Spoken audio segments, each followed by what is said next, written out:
Welcome to Coffee with Coach. Here we're at Moore CDJR in Silsbee on the bypass Highway 96. I am joined here with Coach Smith, head coach of the Silsbee Tigers, and defensive coordinator Michael Allen. Guys, how are y'all doing? Good. Doing well. Well, outcome wasn't what we expected on Friday against PNG. It's hard to argue how good they are because, they're a pretty legitimate team. Am I correct? Yeah, I mean, they're a quality 5A opponent, and it was good for us to play someone that good, though, because it points out areas that you need to work on and things that we need to do, and we need to get in better condition. And there's a lot of things we got to do to get ready, and ultimately we're trying to get ready for the district schedule that's coming up down the road. So we're just trying to get better one game at a time. We go into that game and kids look great. They look ready to play. Had some good performances from some players offensively. Right off the bat, we've got that 56-yard touchdown from Corbin Johnson to Darshawn Turk, which kind of gave us an inkling of what was going to happen because we thought, okay, we can play with these guys. Right. I think we came out ready to play. I think the kids were excited. I think they were pumped up to go out there and play. And I think we came out in that first drive, and I think we executed well. And it set the tempo for us, gave us some confidence, and we just couldn't keep it up. Some numbers here: Draylon Taylor, who started offensively, running back and quarterback. Is that correct? Yeah, and he played corner too on defense, and we still got to try to figure out exactly how the best way to use him. But yeah, he played well. He ran the football well and had a big run for us there in the first half, and. Obviously we know he's the guy we can count on to run the football. And in that run, he tied the game at that point, yes, 14-14. So we were still in the game. We were playing well with them. We also had Antonius Arline, who's a sophomore. He had 10 carries for 55 yards. Wasn't too bad. Yeah, I thought Antonius ran the ball good downhill and showed us some things that he can do. So that was a positive. And, of course, we've had Zion Brown, 19 yards on 6 carries. Chris Martin had 5 yards. And Dylan Colvin had 5 yards. Of course, leading receiver Darshawn Turk, 56-yard touchdown reception.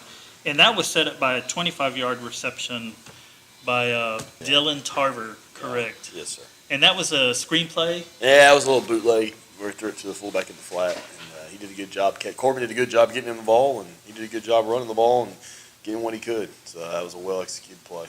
And I'm glad you mentioned Corbin because he did fairly well, 5 of 10 for 111 yards and 1 touchdown.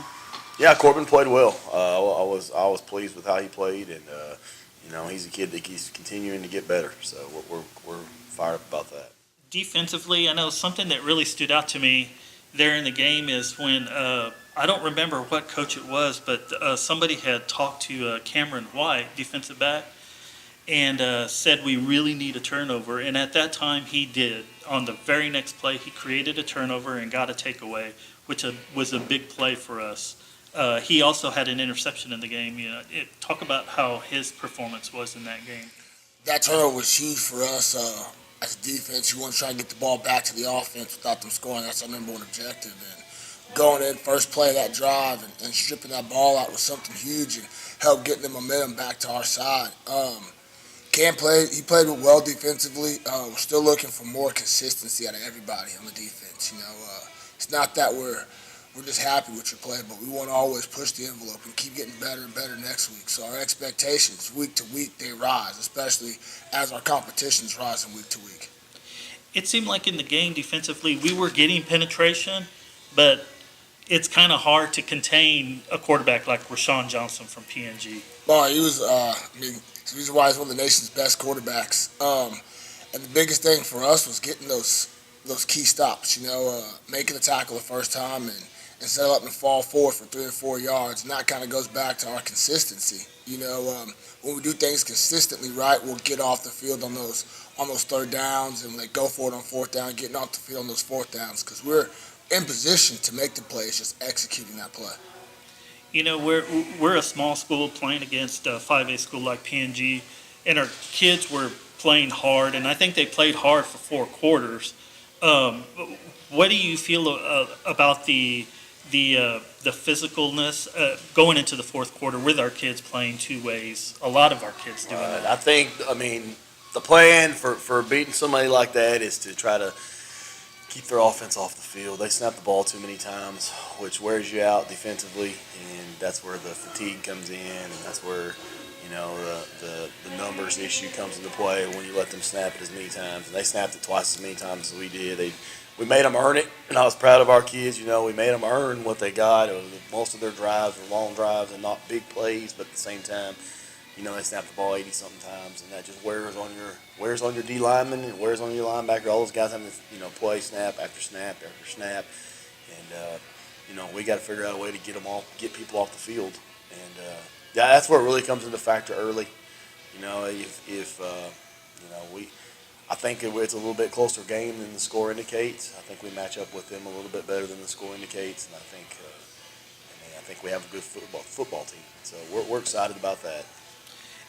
It says a lot about these kids. We've got some young kids and inexperience on the team, but going into that stadium, P&G, that is the epitome of high school football. Walking into that stadium, that has to be in your mind when you walk out on that field. But you didn't see that from this team, from this Silsbee team. I don't think the environment had any effect on our kids. I think other than the fact it was fun. It was fun playing under the lights and doing all those things. But we walked into it, felt a little bit in pregame and stuff like a playoff environment, which is good because we'll have to experience that again later on down the road. So we know we got some big games coming. Yeah. Now, speaking of big games coming, this week is going to be another tough one for Silsbee. We've got Newton, which is out of District 12, 3A, Division 2. Newton, they're picked first to win the district, and they're also picked to win it all again. They're the defending 3A Division 2 champions. They beat Gunter 40-16 in the 2017 state championship game. And Gunter was on a 31-game win streak. I just was reading that last night. This Newton defense. We talk about their offensive power, but this defense is pretty dang good. Yeah, they do a lot of things defensively to try to raise havoc, and the hard thing about them, and it's both sides of the ball, but they do things that we probably won't, schematically that we probably won't see all year long, and so it forces you to prepare for all that in 1 week's hard, and that's what that makes them so good. They're extremely physical. They run to the ball and tackle really well in space and do things. And athletically, they don't have a whole lot of kids, but athletically, they're as good as anyone in the state that you can line up against. And that's something that we're going to see with them. We have a lot of players that are going both ways. So do they. So, do you feel that we'll match up pretty well with them? Well, from that standpoint, I do think it's a leveler playing field than what we just went on. We're going over there we talk to our kids about going over there and making them play 4 quarters and winning the game in the fourth quarter, and from that standpoint, it is a leveler playing field than going against someone like P&G. Big story out of Newton. Darwin Barlow has 2,246 yards, 38 touchdowns. Last year, he was an All-State selectee and was also All-District going to TCU. We've got Tamazia Brown, another athlete who totaled 1,442 total yards last year, and obviously a great defensive player because he had 12 interceptions. And then, of course, quarterback Josh Foster. How do we stop these guys? Because they're just so explosive. Oh, just got to play disciplined football. Anytime you got 3 TCU commits on one team and the things they do offensively, they like to put you in a bind. But for us, as long as we read our keys, give consistent, great championship effort, and we play all 4 quarters, that's all we can ask. Lining up, doing the right things, and just getting out to the tail. It's not going to be one guy stopping one guy.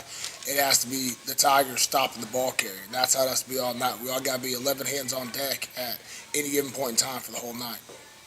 Now, these guys, they still run the wing tee offense? I guess you could call it that. Is it just kind of a it's mixture? It's called the Newton offense. There's a lot of people around here running. It goes all the way back to, I guess, Coach Curtis Barbay. Is that right? It's still kind of the disciples of that offense. Yeah, So just it's kind of unique in its own way, and they're really good at it. And they also, it's not just a run-oriented offense, but with the quarterback that they have right now, they have the ability to throw it and throw it well. So that makes them even tougher to stop. Yeah, their offense is predicated, on getting angles and getting you outnumbered and out leveraged in different places. So that's what they do. And they run it with traps, counters, getting on the edge.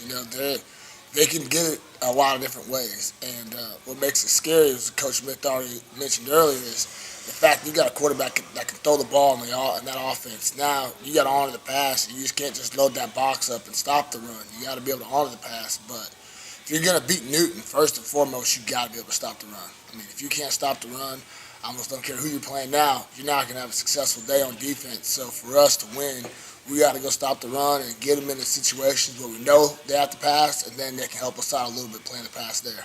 It's going to be a big night for our linebackers. Linebacker, I mean, it's going to be a full collective effort. This is one of those games where you can have a great game on defense, and you may not register anything in the stat sheet. You got to do what's best for the Silsbee Tigers, and that's what our kids, they're realizing, and that they got to go attack that goal. So it's linebackers, D-line, and then all the secondary. I mean, it's going to take all 11 that are on that field at any given point to go make the play. And then the guys coming off the sidelines are going to have to go make plays as well. Now, we know that Newton is a very speedy team.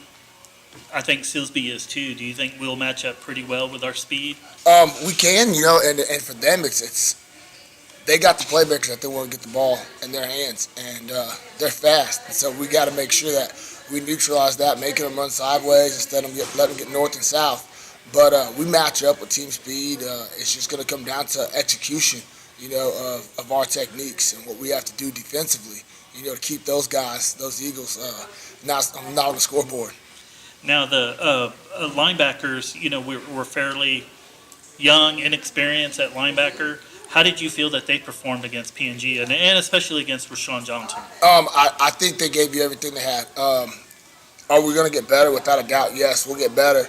And the one thing that's always feels good as a coach is when you come off the field and you know what the kids did, and you know that they gave you everything they had, but then they're hungry to get back the next week and get back to work so they can improve on those things. And that's the one thing I can say with everybody on our defense, not just our linebackers. Everybody wanted to get back to work this week so they can get better. The linebackers, they had their growing pains, and some of them is their first time on a varsity field, which you can expect that. But they gave great effort all night, and they'll continue to get better. By the time we hit district, they'll be well oiled.